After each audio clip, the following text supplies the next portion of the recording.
ओम नमः शिवाय, जय माता दी। दोस्तों, कैसे हैं आप सभी लोग? देखिए दोस्तों, अभी-अभी तो हम गणपति बप्पा को घर लाने की तैयारी कर रहे थे और इतनी जल्दी दिन आते निकलते गए हैं और धीरे-धीरे जो समय है गणपति बप्पा को विसर्जन करने का वह निकट आता जा रहा है। कुछ लोग समय की व्यवस्थ इतने ज़्यादा होते हैं, व्यस्त होते हैं और उनके पास इतना समय नहीं होता है कि वह अधिक दिन तक यानी कि 10 दिन तक पूरे बप्पा जी को अपने घर में रख सकें। तो इसलिए वह थोड़े दिन की सेवा उठाते हैं, वह 3 दिन के, 5 दिन की, कुछ लोग 7 दिन की तो कुछ लोग 10 दिन की सेवा उठाते हैं। तो वैसे तो अधिकतर लोग तीसरे या 5वें दिन पे विसर्जन कर देते हैं, लेकिन आप जिस भी दिन विसर्जन करना चाहें, मैं उसके लिए जानकारी दे रही हूँ इस वीडियो में। आप जब भी बप्पा जी को विसर्जन करने की सोचें और करना चाहें, बप्पा जी की विदाई अगर आप करना चाहें, तो आप किसी भी नदी, झील या तालाब में विसर्जन करने की जगह घर पर ही विसर्जन कीजिए। जी हाँ, इससे पर्यावरण को हम सुरक्षित रख सकते हैं और हमारा ही यह कर्तव्य बनता है कि हम अपने पर्यावरण को सुरक्षित रखें और हम दूसरों को भी यही सलाह दें कि घर पर ही वह गणपति बप्पा का विसर्जन करिए। तो चलिए समझते हैं कि घर पर गणपति बप्पा का विसर्जन हमें कैसे करना है और हमें किन-किन बातों का ध्यान रखना होगा। देखिए, अगर आप पीओपी की मिट्टी की बनी हुई पीओपी की जगह हमेशा मिट्टी के गणपति की ही स्थापना करें तो बहुत ही ज़्यादा अच्छा है। लेकिन अगर आप इस बार चमक-धमक के कारण या समझ लीजिए चमक-धमक में पड़कर पीओपी के गणपति बिठाए हैं, आपने घर में स्थापित किए हैं, तो पर्यावरण को नुकसान पहुंचाकर अपनी गलती को ना दोहराइए। इन्हें घर पर ही आप विसर्जन करिए। आपको बहुत ही ज़्यादा आसान तरीका मैं आपको बता रही हूँ। देखिए, अगर आपने गणपति जी मिट्टी के लिए हैं तो बहुत ही अच्छा है। अगर आपने फिटकरी के लिए हैं गणपति जी या पीओपी के लिए हैं तो उनका विसर्जन भी मैं घर पे किस प्रकार करना है यह बता रही हूँ। इससे पहले दोस्तों वीडियो को लाइक कर लीजिए और अपने दोस्तों, अपने फ्रेंड्स के साथ ज़रूर शेयर कीजिए, जो कि यह जानकारी उन तक भी पहुँचे और चैनल सब्सक्राइब नहीं किया तो प्लीज़ कर लीजिए। देखिए, यह है तरीका गणपति जी के विसर्जन का, जो कि बहुत ही ज़्यादा ईज़ी है, आसान है, हर कोई कर सकता है। गणपति जी के साइज़ का आपने ध्यान रखें कि आप गणपति आपके घर में जो आपने स्थापित किए हैं गणपति जी, वह उनका साइज़ कितना है। गणपति के साइज़ को ध्यान में रखते हुए एक बाल्टी में पानी लीजिए। बाल्टी में इतना पानी डालें कि गणपति जी विसर्जित हो सकें और पानी में अमोनियम बाइकार्बोनेट डालें और इसे घुलने दें। अमोनियम बाइकार्बोनेट बहुत ही ईज़िली मार्केट में अवेलेबल होता है, मिल जाता है, लेकिन सावधानी के साथ यह डालिए, किसी बच्चे को हाथ में पकड़ने के लिए बिल्कुल भी ना दें। आप बड़े हैं, आप ही यह कार्य करें। अमोनियम बाइकार्बोनेट को आपने पानी में डालना है, इसे घुलने दें। गणपति को बाल्टी में डालें और जिस प्रकार विसर्जन करते हैं उस तरह से पानी उनके ऊपर हाथों से पानी उनके ऊपर थोड़ा-सा कर दीजिए और 2-2 घंटे के बाद आपने पानी को चलाते रहें और 48 घंटे बाद बाल्टी में दूध की तरह सफ़ेद घोल बन जाएगा। आप इस पानी को खाली प्लॉट में या फिर मैदान में भी डाल सकते हैं और इस प्रकार से ये विसर्जन आपके घर में ही हो जाएगा। अगर आपने दोस्तों मिट्टी के गणपति बनाते वक़्त उनमें बीज डाल दी है, तो आप ऐसे भी विसर्जन कर सकते हैं। कई लोग समझदार इतने होते हैं कि वो आगे का सोचते हैं कि गणपति बप्पा की अगर मूर्ति बनाते हैं तो अंदर उसमें बीज डाल देते हैं।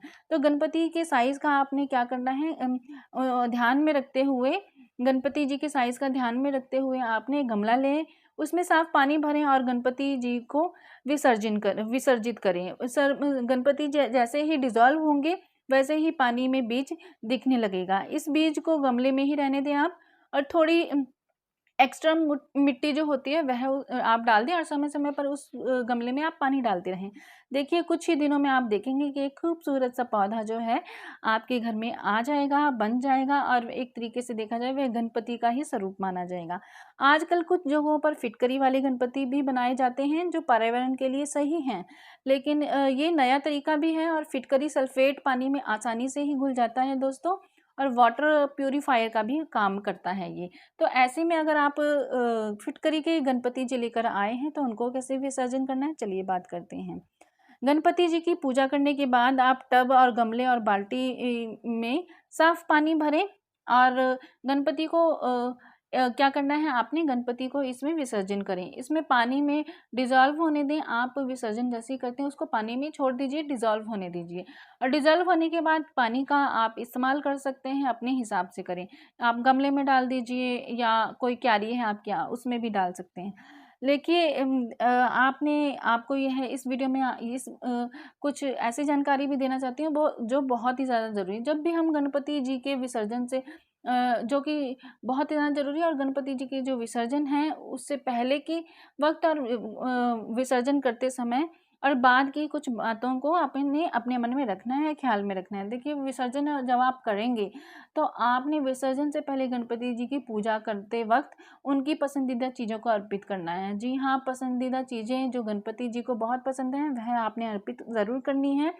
अगर आप नहीं कर सके हैं अभी तक तो ज़रूर विसर्जन वाले दिन ज़रूर कीजिए। गणपति का विसर्जन शुभ मुहूर्त में ही करें दोस्तों, क्योंकि शुभ मुहूर्त में किए गए हर कार्य का जो फल होता है बहुत ही ज़्यादा हमें शुभ प्रदान करता है फल।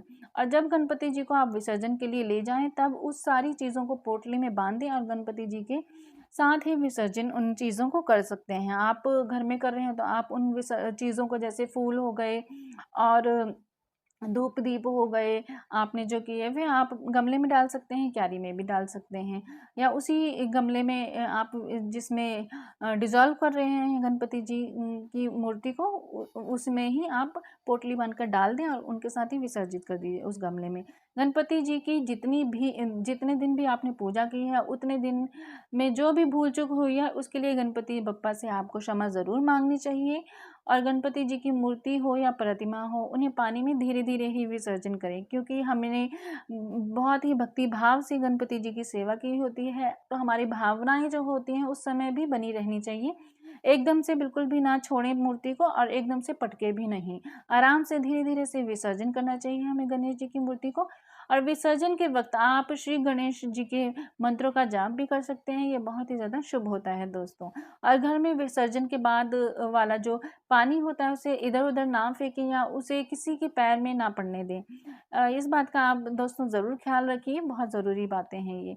अगर आप इसे नदी या तालाब में बहाना चाहते हैं तो ध्यान दें कि उस नदी या तालाब का जो पानी है वो कहीं ऐसा ना हो कि वह नाले में जाकर मिलता हो। इस बात का ध्यान रखें कि जिस नदी या तालाब में आप विसर्जन किया हुआ पानी डाल रहे हैं वह किसी भी तालाब या नाले में जाकर ना मिलता हो।